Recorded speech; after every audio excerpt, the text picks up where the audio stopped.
Thank you, GMEC, for this wonderful opportunity for all of us to sort of come and share all our learning, and also for designing the way these talks have been sort of curated, very well thought out. And as we all know, our topic that has been sort of gleaned out of for all different days by Dr. Tanu over here, which focuses on storytelling.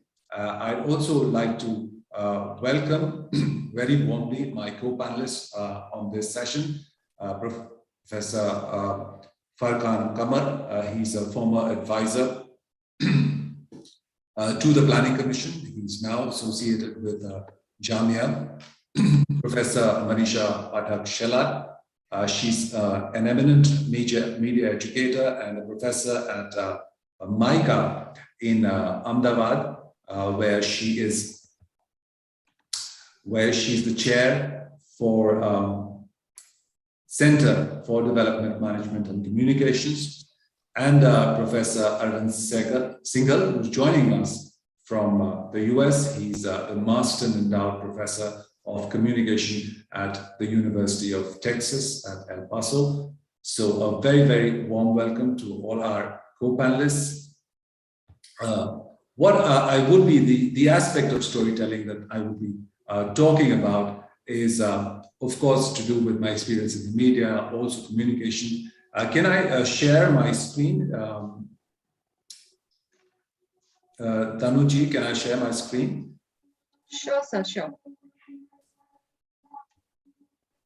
Okay.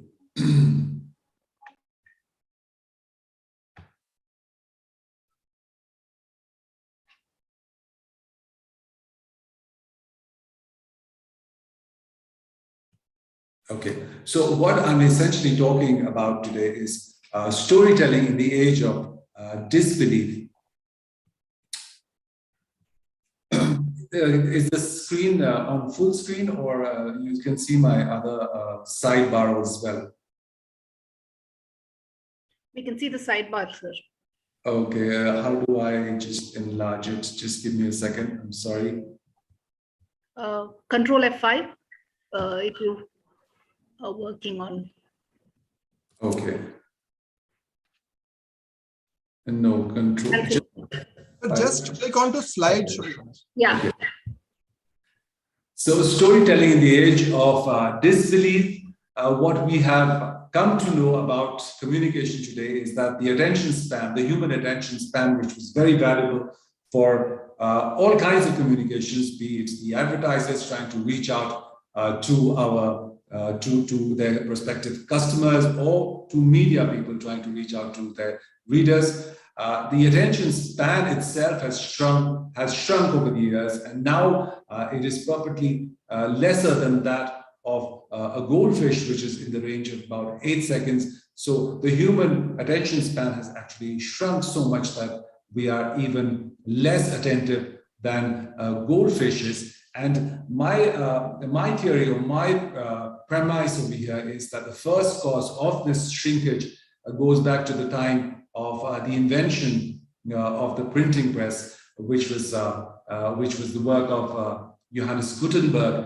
And he, in fact, was a businessman. He was a person who was always trying to find new things to sell. He was a seller of artifacts and religious mementos. And then he came upon the wine press, and the wine press actually inspired him to find something that would make or fasten the process, speed up the process of communication, or how books were printed, because he was interested in the calligraphy and drawings and illustrations that went in handwritten books.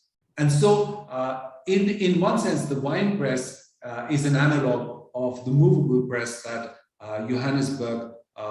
Gutenberg invented. And in the sense, both presses gave these qualities of longevity and shareability to their original product, which in the wine press's case was grape, and in Gutenberg's case was knowledge. So shareability and longevity were the two things that came out of this invention. Storytelling before this was largely an oral exercise, where stories, mostly scriptural in nature, or on the other hand, were courtly because they were court historians writing about the rulers that were in power at that time. So they were told either from memory or read out from scrolls or handwritten books or even leaves and stone tablets. So the stories of this nature essentially had authority and believability because the larger public, the so-called masses, were unlettered and they could read themselves, and the story was being read out to them by people in authority. The stories themselves had that authority and the element of believability for them. After Gutenberg, what happens was the whole process of sharing stories was sort of opened up and democratized for the whole world, and the ease with which stories could travel became much more faster, much more aided by the technology of that time. It was certainly technology, not in the sense of technology we understand today, but for those times, this was quite revolutionary. In fact, historian Elizabeth Eisenstein, in her 1979 book, calls it the unacknowledged revolution. It was a revolution which was silent and in many ways went unnoticed for contemporary historians and historians much later, but it was unacknowledged, and it was revolutionary at the same time. And the extent of the revolution, in fact, went on to the realm of religion, and a very dominant religion of that time, which was Catholicism, because it sort of ignited this fire of people being able to question authority, because the possibility of the technology of bookmaking and printing was made so easily available to everyone that, in fact, many people attribute the Reformation of the Catholic Church itself to the printing press, because it made it possible for people like Martin Luther to print and circulate their tracts, which for the first time in the history of the world, actually, or the European-centered world, was possible because they were openly questioning the authority of that time. They were also questioning the authority and believability of the stories that they had been handed down. So within 3 years of Martin Luther's publishing or printing of his 95 Theses, which questioned the buying of indulgences from the clergy, it sold more than 300,000 copies, which was, if we are looking for an equivalence in today's terms, would be a complete and absolute virality, much like the cat videos which go viral in our time. So everyone was curious about what was written in the 95 Theses and what was the premise on which Martin Luther was questioning something that was so well established in the minds of the ordinary public. The scene today is that we have come from those early days of the printing press, or the unacknowledged revolution of the printing press, is that we are exposed to the media constantly, and the storytelling tropes are being used constantly on us by people who are keen to catch our attention, because we are also in what is called the attention economy. So 24/7, we are interacting or being sent out one story after another in some form or another through our phones. If we enter a cab, it is on the screen in the cab, it is on the airplane, it is on highways through electronic boards which are changing, it is in the doctor's waiting room, it is absolutely everywhere we turn our attention to. There is someone trying to grab our attention to a story, which is the scene today. In 2008, actually, when a survey was conducted in the US to find out what was the quantum of information every household was consuming, it was found out that every US household consumes about 3.6 zettabytes of information annually. And if you physically want to look at this information, which is zettabytes, in the range of 3.6 zettabytes, it would amount to about a 7-foot, more taller than an average human being, stack of books covering the entire United States. That was 2008, and today I'm sure that figure would be in the range closer to double digit. So that is the appetite or the storytelling mechanisms both advertisers and people in the media are using to grab our attention. In fact, Marshall McLuhan, who was one of the early theorists on the media, was very, very sort of prescient in a sense, because he coined the term surfing, which referred to a rapid and multi-directional, irregular movement through disparate texts, which is what we are doing all the time. In fact, we have different words for it: scrolling and swiping. We do that all the time, and the present generation, in a sort of in a way, is hardwired to do that. They are just born with their finger on the screen. So surfing has become a way through which we consume information, we consume stories, and how we make our way through this extremely fast-changing world. As a result of these changes in technology and the way we accept storytelling, the storytelling paradigms have also changed, and we have slowly and gradually, the way stories were being told have also changed. The structure of the story itself has been undergoing reconstructive surgery.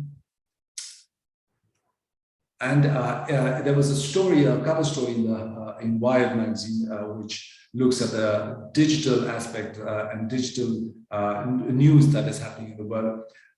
The cover story talked about how tech has, in fact, weaponized a good old storytelling. What this essential premise of the article was that storytelling from time immemorial had this element of strategic virtue, that the story was in fact the carrier of an idea or a moral, and the story was in fact making it more palatable and acceptable for a new idea to make more followers, make more people, make an idea more acceptable, which was the basic idea behind stories, why people told stories, because they wanted to send out a message to the world. But because of technology, this strategic virtue of the story had been completely overemphasized and amplified many times over, in a sense that it was totally weaponized, because the way it was being used to send out messages to the world by all sorts of people for all sorts of gains and all sorts of motives. Because of this, the length of stories have also reduced. If someone talked about a mobile film festival, it would have been laughable a few years ago, but now it has become a reality.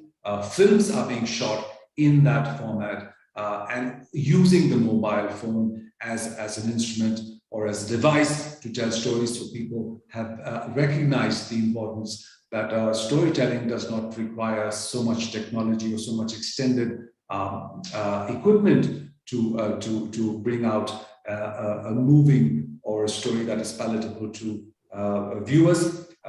And this has also happened because attention spans have also been decreasing. Mobile films or short format films have become very important, and people like things that tell the story much faster. News stories, in fact, have also been becoming shorter. The average length of news stories has been progressively declining, and this has actually started happening in the 90s. That is when slowly newspapers were changing into the digital format. Page making, earlier there used to be a job called page making artists or paste up artists, because they were actually pasting the headlines and the text below it on a pasteboard. But because of a computer, the arrival of computers on the scene, the page making was entirely done on the computer. And because it was so easy to sort of shift the design of the page, it was also found that people are spending less and less time on stories. The length of stories also decreased. Now to a time now where we have come, where the headline in fact says it all. The story becomes in a less, almost like a footnote to the headline.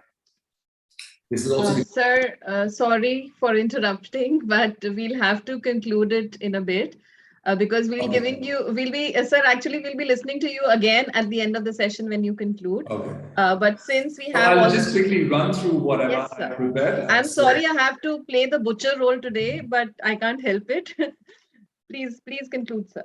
So as a result, we've also seen the rise of mobile journalism, which is called Mojo, because it sort of shrinks the whole newsroom into the format or the length of a phone, and everything, or the extended equipment that was used earlier is now just available to one person, and one person shoots and uploads the whole story for everyone to see. We also see the rise of digital storytelling courses coming up in universities, where universities are giving more and more sort of space to this new mechanism where storytelling takes on different methods. It's written, it's audio, it's visual, as well as it's using photography to tell a story or move a story forward. And we are teaching this actively to students who are engaged in education.